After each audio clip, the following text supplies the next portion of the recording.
পরিচয় দেন। আমি মোহাম্মদ আব্দুল আজিজ। আমার আমার ওয়ার্ড হচ্ছে পূর্ব ষোলশহর 6 নম্বর ওয়ার্ড, চাঁদগাঁও, চট্টগ্রাম। কি পদবিতে আপনি কোন দলের সাথে জড়িত? আমি তো বাংলাদেশ জাতীয়বাদী দলের সাথে দীর্ঘদিন থেকে জড়িত। এই ওয়ার্ডে আমি বাংলাদেশ জাতীয়বাদী যুব দলের সাবেক সাধারণ সম্পাদক ছিলাম এবং চট্টগ্রাম মহানগর বিএনপির বিষয়ক সম্পাদক ছিলাম। বর্তমানে আগামী কাউন্সিলর নির্বাচন নিয়ে আমার মতামতটা বলেন।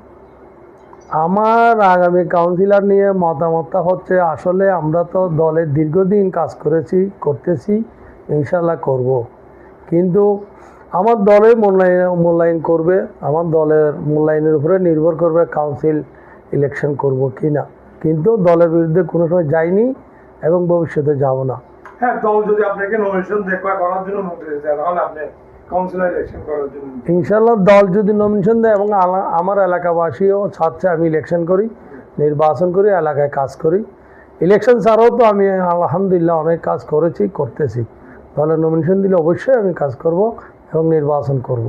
দল থেকে দিলে জি জি। আর যদি এমনি স্বতন্ত্র এলাকায় দিল স্থানীয় নির্বাচন, দল থেকে অনেক সময় মনে করেন যে এগুলো কাগজ কলম হয় না, এমনি সমর্থন হয়। তো এখন যদি আপনাকে এলাকাবাসী চায়, এলাকাতে যদি আপনাকে গ্রহণযোগ্যতা আছে, আপনার এলাকাতে যদি বলেন স্বতন্ত্র থেকে জানান আপনি কাউন্সিলরে নমিনেশন দেন, তখন কি করবেন আপনি? এলাকাবাসী চাইলে কি করবেন? এলাকাবাসী চাইলেও আমাদের একটা কথা আছে, ব্যক্তির চেয়ে দল বড়। আমি সবসময় দলে বিশ্বাস করি।